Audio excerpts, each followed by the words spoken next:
même encore plus nombreux. Vous êtes des coquins d'ailleurs, parce qu'on vous avait demandé une petite réponse et vous n'avez pas fait. On est très contents parce que c'est une journée très importante pour une nouvelle étape de notre projet. On est à la fois très heureux, c'est de partager avec vous notre premier anniversaire. La première bougie, ça se fait, on va pas en marcher. Et l'ouverture de cette belle et fantastique deuxième librairie au service des lecteurs du quartier sud de la ville. Est-ce que vous m'entendez au fond? Donc, nous avons vécu très intensément cette première année. D'abord grâce à l'excellent travail effectué pendant les 2 années de préfiguration qui nous ont permis ce que j'ai envie d'appeler un départ lancé. L'équipe des salariés s'est structurée autour des volontaires, la majorité sont parmi vous aujourd'hui, qui ont osé se lancer dans cette aventure sans être certains qu'elle aboutirait. C'était un grand soulagement il y a 1 an quand on a pu signer les 25 premiers contrats de travail. Et les activités se sont aussi structurées autour de la librairie du centre-ville, que nous avons repris à un partenaire qui s'appelle Actima, et l'activité Copo, celle du recyclage des cartons, que la gerbe nous gardait bien au chaud en attendant notre ouverture et que nous essayons de faire progresser. Ce que nous expérimentons ici au Muro et avec 80 autres territoires en France, et qui bénéficient maintenant d'un recul d'une dizaine d'années, ce qui nous permet d'éviter pas mal de choses trappes. Et je vous promets qu'elles sont très nombreuses et ça nous rend plus efficace et plus rapide. C'est d'enrichir la chaîne des dispositifs d'insertion locaux. Il y en a plein parmi vous aujourd'hui et on vous remercie. Et c'est un nouveau maillon complémentaire à l'offre existante. Et si on veut résumer ça en 2 points essentiels, c'est 1, nous créons de l'emploi avec des personnes qui ont été durablement privées. Nos 42 bénéficiaires qui ont signé des CDI depuis 1 an totalisent ensemble un peu plus de 230 années de chômage. C'est un résultat concret dont on est fier et on n'a pas envie de s'arrêter là. Et on crée aussi des activités utiles au territoire et à ses habitants. Cette librairie que nous inaugurons aujourd'hui en est le dernier exemple. Mais c'est loin d'être le seul, il n'y avait pas d'atelier vélo, on en a créé un, on fait du réemploi de meubles et on développe à la fois les services et nos clients, avec des toujours sociaux. Donc il y a une question qu'on se pose et surtout à laquelle on essaye d'apporter une réponse, c'est entre financer l'emploi ou l'exclusion, qu'est-ce qu'on a envie de choisir, parce qu'on se rend compte qu'à la fin, ça ne coûte pas plus cher, peut-être même un peu moins. Je vais passer la parole à Xavier maintenant. Xavier Hédou, le directeur de cette entreprise, qui va vous faire partager rapidement le vécu et les perspectives de notre entreprise Muro. Merci beaucoup.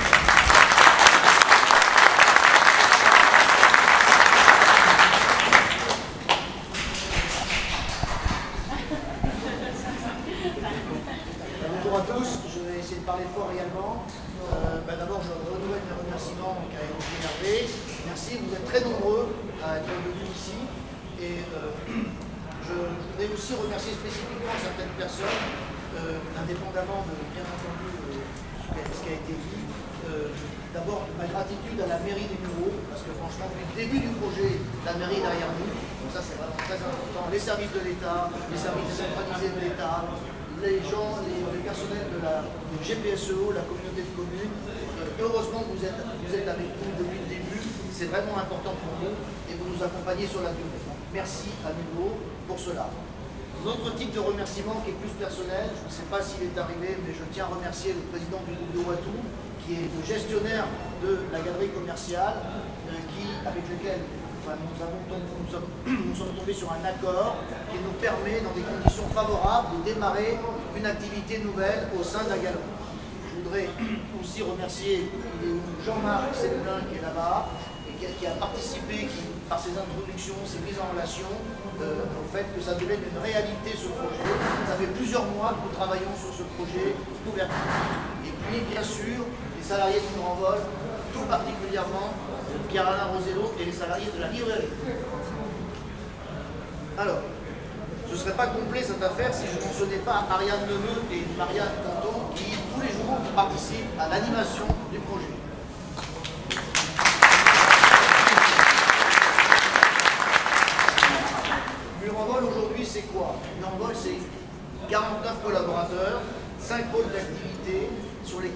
collaborateurs, 42 personnes qui sont issues de la privation d'emploi. C'est aussi 3 sites aujourd'hui d'activité et en comptant la librairie, c'est plus de 4000 clients actifs. Donc on a déjà une empreinte économique et commerciale sur le territoire. Et demain, ce sera à l'horizon rythme de croisière, 90 salariés, à peu près 6 ou 7 pôles d'activité et 1 ou 2 sites supplémentaires au mieux. Donc c'est ça les prévisions à l'horizon 2026.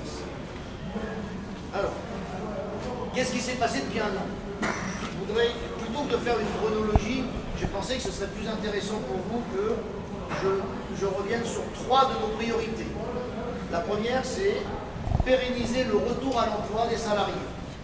La deuxième, c'est développer nos pôles d'activité avec le souci d'optimiser leur utilité pour le territoire, mais aussi de maximiser notre impact social. La troisième, c'est consolider les fondations de l'entreprise à but d'emploi Mur-en-Val. Pérenniser dans un premier temps le retour à l'emploi des salariés. Pour nous, c'est booster la motivation au travail, le choix des activités qui est émis par les salariés. Jusqu'à présent, nous avons pu donner satisfaction à la quasi-totalité de nos salariés. Pour nous, c'est important, parce que quand on est plus motivé, on est plus épanoui dans son travail, et donc on pérennise un peu plus le retour à l'emploi. Mais c'est aussi développer les compétences par métier, grâce au recours à des formateurs professionnels. J'ai vu ici François Combe, qui est notre mécanicien, qui transfère des compétences aux salariés qui ont choisi la mécanique vélo. Et il y a aussi Alain Anacréon qui transfère ses compétences de menuisier aux salariés qui ont choisi la menuiserie. Et c'est aussi Véronique Boyan qui nous forme les salariés de la librairie qui ont choisi la lecture de contes. Grâce à vous, grâce à cet engagement à nos côtés, eh bien, on arrive à développer ces compétences par métier. C'est important parce qu'il faut qu'on soit reconnus comme des professionnels. Et c'est encore systématiquement privilégier la prise de responsabilité par les salariés, la prise d'initiative. Les prestations de services sont faites sans encadrement chez Mur-en-Val. Et aujourd'hui, ça se passe très bien. Et c'est comme ça, je crois, qu'on arrive aussi à apporter son bloc pour pérenniser l'emploi. C'est enfin renforcer la qualité du collectif de travail par la dynamique des groupes, la liberté de parole au sein de l'entreprise, le sens du collectif. Nous faisons très attention à cela. Et nous avons par exemple organisé il n'y a pas très longtemps une session de formation d'engagement d'intelligence collective. Et je vois Leslie Méné qui est avec nous, qui a animé cette formation. Merci Leslie, merci à tous. Le deuxième point, c'est développer nos pôles d'activité avec le souci d'optimiser leur utilité pour le territoire et maximiser l'impact social de nos activités. Premier sous-point, c'est probablement donner la priorité à la jeunesse. On entend beaucoup parler de ça, et je crois que c'est très important pour le territoire, c'est très important pour le projet de territoire zéro chômeur, c'est très important pour Mur-en-Val. Exemple, à petit mot, est la mécanique vélo. Nous augmentons le nombre d'ateliers que nous organisons à la librairie, prioritairement destinés à la jeunesse. Alors c'est pas 3-4, on en fait à peu près 50 par an. C'est quelque chose qui est significatif. Et donc c'est important. Nous faisons également un effort sur l'atelier mécanique vélo. Nous entretenons des classes vélo. Nous avons un partenariat remarquable avec la cité éducative. Merci à l'inspection de l'éducation nationale pour travailler avec nous. Je l'ai dit il n'y a pas longtemps, ce premier semestre, nous aurons accueilli 8 classes de CE2 dans le cadre du projet, du programme qui s'appelle Savoir rouler à vélo. Donc on est un partenaire de l'éducation nationale. Et c'est aussi comme ça que nous voyons notre rôle. Le deuxième point de ce paragraphe, c'est probablement d'identifier de nouvelles prestations de services en réponse à des besoins non couverts du territoire. Nous faisons par exemple des opérations de déménagement social en partenariat avec le CCAS. Et on essaye toujours de développer des activités en maximisant l'impact social. C'est proposer aux entreprises du territoire, en particulier des entreprises industrielles, de réaliser des missions sur leur site en dehors de leur cœur de métier, afin qu'ils puissent se consacrer à leur cœur de métier. Nous, on peut venir en soutien d'une action qu'on développe en partenariat également avec la mairie. Par exemple, on peut faire de l'entretien courant, mais on peut faire d'autres choses qui ne sont pas des missions qui sont des missions absolument cœur de métier pour ces entreprises. On en est au début, on a déjà quelques réalisations. Je pense ça va se développer. On crée également une gamme de meubles en bois avec notre atelier menuiserie en complément du service existant de réparation.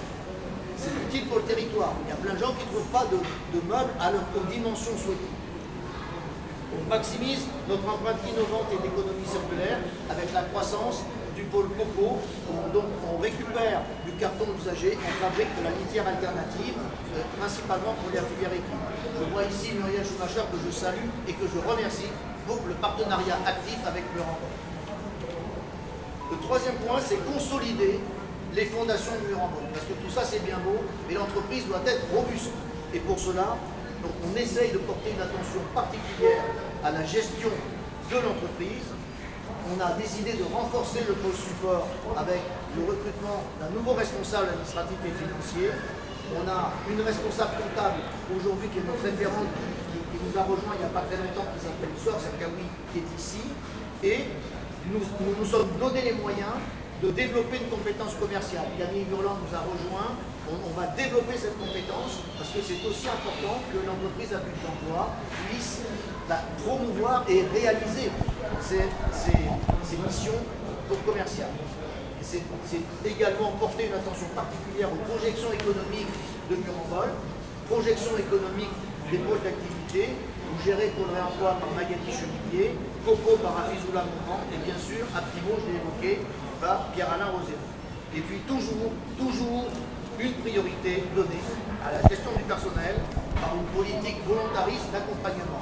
Nous recrutons un chargé ou une chargée d'accompagnement social, parce que chez nous, chez Murambol, on fait un programme d'accompagnement social dès le premier jour. Le salarié arrive, il est pris en charge et on fait un parcours d'accompagnement et on l'accompagne, s'il souhaite quitter l'entreprise, on l'accompagnera dans son projet professionnel, mais d'abord on l'accompagne pour qu'il reste dans l'entreprise et qu'il se sorte bien dans l'entreprise. Donc voilà ce que je voulais vous dire sur la première année de Murambol et nos axes.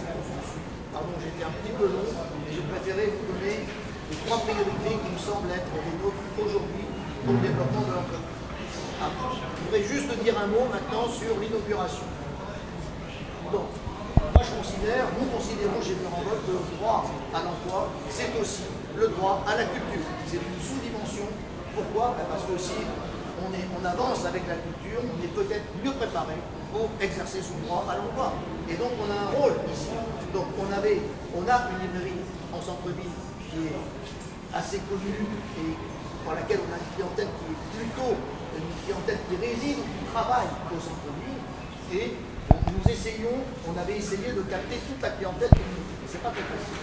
Donc finalement, on s'est dit, plutôt que d'essayer de les faire venir chez nous, on va essayer de créer une activité de librairie dans leur territoire, dans les quartiers qui sont un peu éloignés du centre-ville. Et c'est comme ça qu'on a pu saisir cette opportunité et ouvrir cette nouvelle librairie. Alors c'est un challenge pour nous, parce que ici, c'était un cabinet dentaire, avant que ce soit une librairie. Nous avons ouvert au 8 février, les choses se passent raisonnablement bien pour une nouvelle ouverture, mais on aura besoin de vous, les muriotins, pour d'abord nous faire connaître, et puis ensuite en parler autour de vous, de manière à ce que, à travers vos contacts, le bouche à oreille puisse fonctionner, ça fonctionne très bien au bureau, et qu'on soit connu de la population pour qu'ils puissent venir ici et aussi venir à pied ici. Une des difficultés, c'est de se déplacer. En ville, la ville est assez grande et donc c'est important d'avoir des gens qui puissent être à l'aise et se déplacer. On est très bien dans ce centre commercial et voilà, je trouve qu'on a là un challenge et vraiment nous sommes tous très optimistes pour le développement de cette nouvelle librairie qui est vraiment un lieu culturel que l'on pose dans un quartier qui est nouveau pour nous, dans un espace commercial avec un vrai flux. Et donc je pense que c'est quelque chose qui devrait répondre à des besoins de la population. Je voulais aussi dire que cette librairie, comme la librairie du centre-ville, ce sont des lieux, quand ils sont disponibles, nous les mettons à disposition de nos partenaires. Et donc, ça peut aussi rendre service à certains d'entre vous de savoir que, par exemple, ici, dans les matins, nous ne sommes pas ouverts. Et donc on peut tout à fait mettre à disposition ce local pour des partenaires qui sont prêts à organiser des événements ou des réunions. En tout cas ce matin, voilà. C'est aussi pour vous montrer que nous avons vraiment une attitude qui est très ouverte vis-à-vis du territoire, des acteurs du territoire. Et ça fait partie de l'ADN du projet Territoire Zéro Chômeur et en particulier de notre ADN ici au Mouron. Donc voilà ce que je voulais vous dire.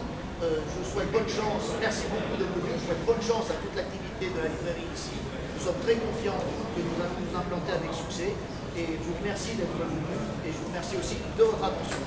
Mesdames, Messieurs, Monsieur le Préfet, Monsieur le Président, toujours un plaisir de retrouver des personnes qui ont marqué quand même l'industrie, le Louis Gallois, et surtout quand on voit le parcours. C'est vrai, tout à l'heure on se remémorait il y a 50 ans, et quel parcours. Et à l'époque, quand nous discutions dans les années 80, on n'était pas dans la même démarche qu'aujourd'hui. On était dans une démarche de l'activité, dans une démarche de l'emploi, dans une démarche où il n'y avait pas de problème pour trouver du travail. Aujourd'hui, par rapport à ce qui a été dit, par rapport aux propos de M. Xavier Duc, bon anniversaire quand même. Mais vous n'avez pas un an. C'est un petit mot qu'on fait de l'argent. C'est vrai que souvent, quand nous parlons, je pense qu'il y a deux termes importants. Deux termes importants, c'est activité, autonomie. Et dans la société, si on n'a pas d'activité, c'est la difficulté d'être autonome. Et quand je dis autonome, ce n'est pas uniquement financièrement. C'est si autonome par rapport à son intégration dans la société, c'est autonome aussi par rapport à ce que vous dites, la culture, c'est autonome aussi par rapport à la santé, par rapport à certaines choses. Et aujourd'hui, je trouve que quand on voit le parcours qui a été fait par Territoire Zéro Chômeur, par vos structures, c'est un parcours qui est quand même important sur une façon aussi de fonctionner qui n'est pas celle qui a été pendant très longtemps de dire il faut travailler sur l'insertion, il faut travailler sur la mise à l'emploi, etc. Je pense que ce qui est le plus important, c'est la mise en activité. Et la mise en activité aussi, c'est là la difficulté, c'est comment nous mettons en activité tous ceux qui doivent rentrer en activité. Et souvent, gérer des demandeurs d'emploi que gérer des mises en activité. Et ça, je pense que maintenant, pour le constater, ça a peut-être été une erreur, c'est peut-être aujourd'hui un virage, mais ce virage va être difficile dans les années qui viennent. On en parlait tout à l'heure, en 2025, quelles vont être dans les 10 ans à venir l'activité en France, l'activité en Europe et l'activité internationale par rapport à tout ça. Par contre, il ne faut pas se dire ce n'est pas possible. Et là, je vois par rapport à ce que vous avez fait, c'est évident, par rapport à d'autres structures, je sais qu'il y a M. Séguin qui est là, avec la GERB, avec d'autres. Aujourd'hui, la question qui est posée, il est important de trouver des créneaux d'activité dans lesquels tout le monde y trouve son compte, tout le monde y trouve sa place. Et c'est la difficulté justement des sociétés d'économie sociale et solidaire dans lesquelles assez fréquemment on vit par rapport à des financements, par rapport à des subventionnements. Et il ne faudrait surtout pas que ces subventionnements et ces financements, à un moment donné, se tarissent. Parce que ça veut dire qu'on se retrouverait dans la même équation que nous avions depuis quelques années. Et là, par rapport à... Parce que quand on parle d'activité, on parle toujours de chiffre d'affaires, on parle toujours de rentabilité, on parle de tout un tas de choses, mais on ne se rend pas compte aussi, éventuellement, tout un ensemble de gens qu'on laisse sur le côté de la route. Et il ne faut pas laisser sur le côté de la route. Au contraire, il faut trouver véritablement ça. Alors, je ne vais pas être plus long parce que j'ai vu que vous aviez 3 conditions, 3 possibilités, etc. Et je pense qu'aujourd'hui, mon propos va se terminer par mise en activité, autonomie et aussi éducation. Et mise en activité, autonomie, éducation, souvent je rajoute un 4e terme qui est éthique, c'est important, et c'est aussi nous tous citoyens, nous tous citoyennes, important de le permettre, important aussi dans cette société qui est devenue de plus en plus individualiste, de plus en plus cloisonnée, de plus en plus avec des silos. On a tout intérêt pour le vivre ensemble, à être capable de mobiliser sur l'activité, se mobiliser par rapport à l'autonomie. Et c'est vrai que dernièrement, j'étais venu avec Eric Orsena par rapport à d'ailleurs, vous transmet le message, forcément, il est assez la jour. Mais c'est vrai qu'Eric disait, c'est important justement que les librairies, c'est important que tous ces sujets, qui sont quand même des sujets fondamentaux pour soi-même, parce que dès qu'on lit un livre, dès qu'on est présent, bien évidemment on évolue et bien évidemment on grandit. Donc c'est important, activité, autonomie, éducation éthique. Et merci à tous ceux et toutes celles qui donnent du temps bénévolement. Merci à tous ceux et toutes celles qui, bien évidemment, travaillent dans cette structure. Évidemment, c'est toujours difficile, des fois, dans les structures, de ne pas travailler bénévolement. On m'a fait passer des messages tout à l'heure, je ne sais pas. Mais surtout, continuons et, je dirais, pérennisons ce que nous devons faire. Merci. C'est à mon sens, c'était un peu préfigurer les réflexions qui sont actuellement en cours et qui notamment ont présidé à la réforme du réseau pour l'emploi et de France Travail. C'est-à-dire qu'effectivement, l'idée c'est d'avoir des dépenses d'avenir sur de la remise en activité justement et d'essayer de travailler ensemble pour ceux qui sont soit chômeurs de longue durée, soit au RSA, d'essayer de voir avec eux comment trouver une activité et ensuite les intégrer dans un continuum qui est effectivement une activité vers l'insertion, vers la formation et ensuite vers l'emploi. Donc c'est là quelque chose qui va nous occuper très prochainement, hein, donc où on va démarrer les comités locaux pour l'emploi justement pour travailler avec l'ensemble des collectivités, avec notamment le conseil départemental, le premier concerné par la gestion des bénéficiaires du RSA et d'essayer justement de trouver donc les moyens de travailler à cette mise en activité et ensuite de ce continuum qui permettra d'insérer et de former, de trouver de l'emploi. Donc le territoire zéro chômeur était une préfiguration dans l'esprit déjà de ce que ça peut être. Et c'est important d'investir.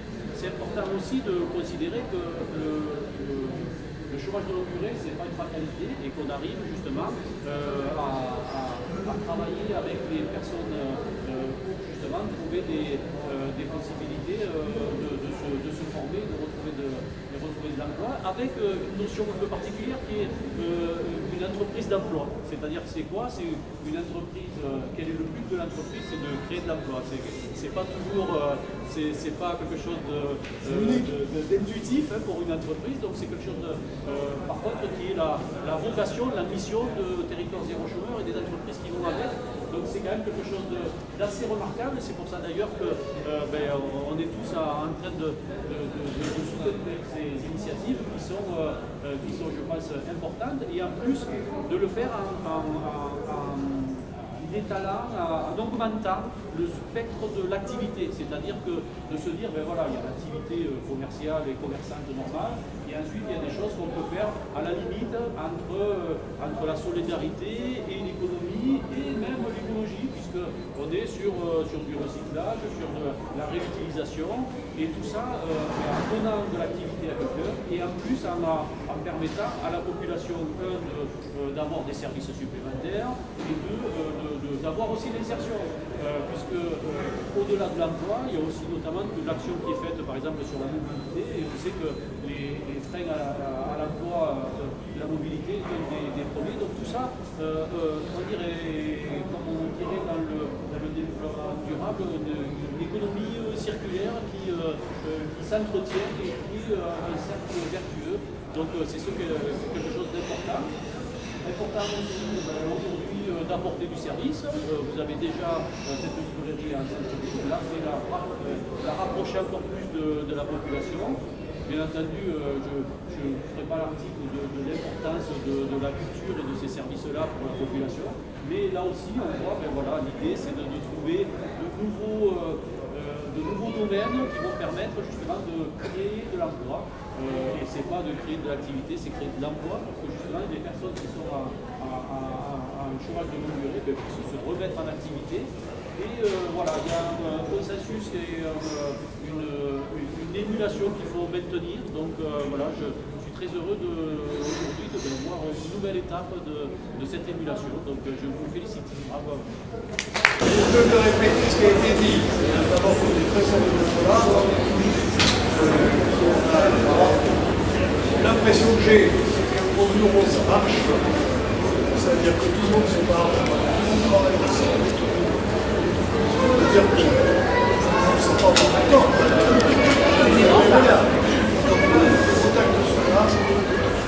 On a un territoire zéro chômeur qui fonctionne, avec son comité local pour l'emploi agit véritablement. Je l'ai dit tout à l'heure, l'EBE dynamique de l'activité, c'est la première EBE en France qui a une librairie.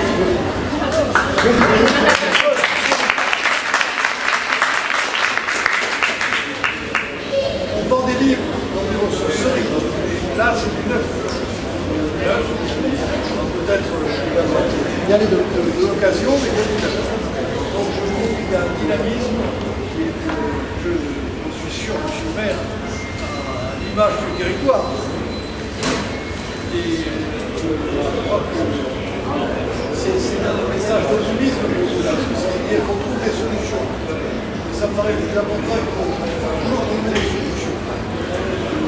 Ce que l'on pose, c'est pas la partie facile, mais ce ne sont pas très bons. C'est très bon pour les problèmes. Mais la difficulté pour dégager des solutions. Et bien là, on en a eu. Je souhaite de longue vie à cette solution. L'avenir est devant elle. Notre projet est très simple. Il n'est plus de chômeurs de durée en Voilà.